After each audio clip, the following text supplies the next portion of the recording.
Assalamualaikum warahmatullahi wabarakatuh. Hai sahabat tani, kembali lagi bersama saya Rizpiandi dalam channel Bumi Kita. Apa kabar sahabat tani hari ini? Semoga tetap dalam keadaan sehat walafiat. Nah sahabat tani, jika pada video sebelumnya kita membahas terkait bagaimana pengolahan lahan untuk budidaya jagung manis, maka pada kali ini saya ingin mengajak sahabat tani kembali ke lahan urban farming atau pertanian ala perkotaan. Nah kebetulan di desa kita memiliki satu greenhouse dari program PHP 2D BEM Unri. Hari ini usia semaian kita berusia 14 hari setelah semai, maka pada hari ini kita akan melakukan kegiatan pindah tanam dari penyemaian ke instalasi hidroponik. Apa saja sih yang perlu kita perhatikan untuk menunjang keberhasilan budidaya hidroponik kita? Maka sebelum kita lanjut ke videonya, jangan lupa tekan tombol like, komen, dan subscribe.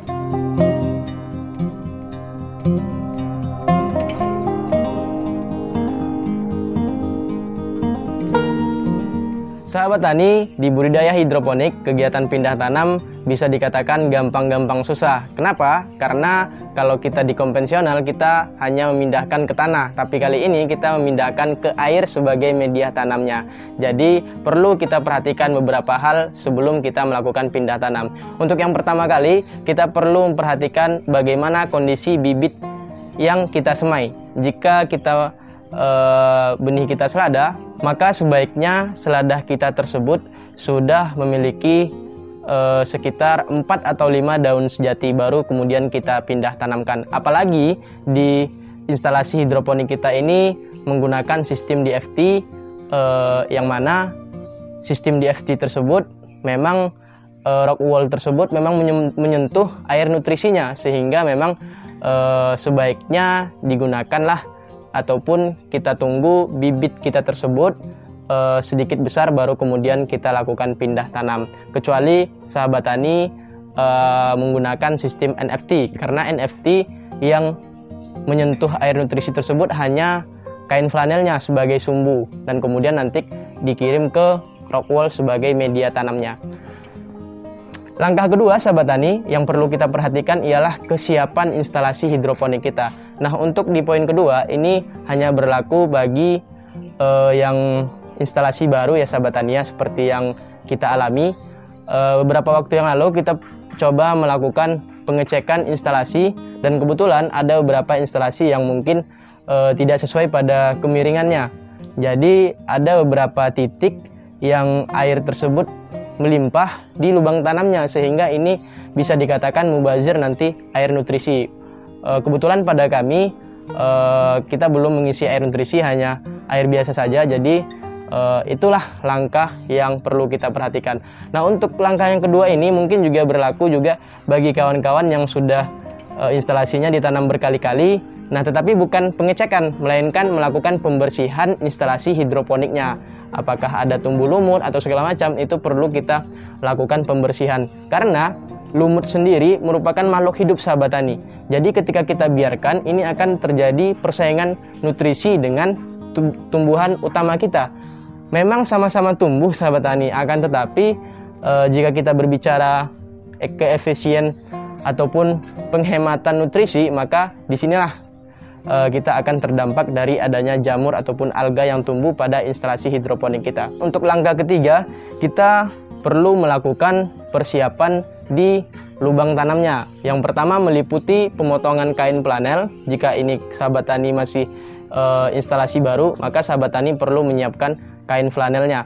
Kain flanel ini berfungsi sebagai sumbu yang nanti akan menyerap air nutrisi ke rock wall, dan rock wall di situ ada perakaran tanaman, maka disitulah terjadinya pendistribusian unsur hara. Dan kemudian kita melakukan kegiatan pemasangan sumbu ataupun rock wall ke netpot. Untuk netpot sendiri kawan-kawan bisa ganti dengan menggunakan botol bekas air minum mineral. Jadi untuk mengirit biaya. Tapi kalau misalnya sahabat tani ingin memiliki estetika di instalasi hidroponik sahabat tani, maka sebaiknya menggunakan netpot, karena netpot tersebut juga harganya juga tidak terlalu tinggi sahabat tani. Kalau misalnya kita beli di toko online, itu biasanya untuk netpot tersebut ukuran 5 mili itu ya lebih kurang di 800 per satu netpotnya. Jadi cukup irit karena memang mengingat umur pakainya yang juga cukup lama, maka bisa terbilang cukup irit jika kita menggunakan netpot. Nah, untuk langkah selanjutnya mungkin kita perlu melakukan pemberian nutrisi. Jadi kalau untuk pemberian nutrisi tersebut sahabat tani, kalau di kami menggunakan nutrisinya tersebut AB Mix, dan itu kita beli di toko pertanian. Jadi memang ada dosis tersendiri untuk AB Mix yang kita gunakan. Untuk AB Mix yang kami gunakan dengan dosis 800 ppm. Jadi kita ppm-nya lebih kurang 800 atau bahkan bisa sampai 1000. Tapi untuk 1200 tidak bisa digunakan ataupun mungkin mengingat pemborosan nutrisi ataupun segala macamnya. Untuk langkah terakhir sahabat tani mungkin perlu melakukan pengecekan pH air, karena memang pH tersebut sahabat tani ataupun potensial hidrogen itu memang sangat berpengaruh besar terhadap pertumbuhan tanaman. Karena ketika pH air kita di bawah 5, apapun nutrisi yang kita berikan, tanaman tidak bisa menyerap. Jadi pengecekan pH air sangat penting dilakukan, dan kemudian barulah kita melakukan pindah tanam. Untuk pindah tanamnya kita hanya cukup memasukkan rock wool yang sudah ada bibitnya ke dalam netpot yang sudah kita masukkan ke dalam instalasi. Nah, mungkin sekian untuk kegiatan kita pada siang hari ini. Jika sahabat tani ada pertanyaan ataupun penjelasan kami yang kurang jelas, silakan tinggalkan di kolom komentar, nanti kita akan diskusikan.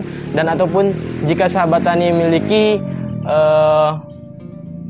ide ataupun pengalaman-pengalaman yang lebih di dunia hidroponik, silakan tinggalkan di kolom komentar. Mungkin akan menjadi bahan pertimbangan kita untuk kita terapkan di video selanjutnya. Sekian dari saya Rizpandi. Assalamualaikum warahmatullahi wabarakatuh.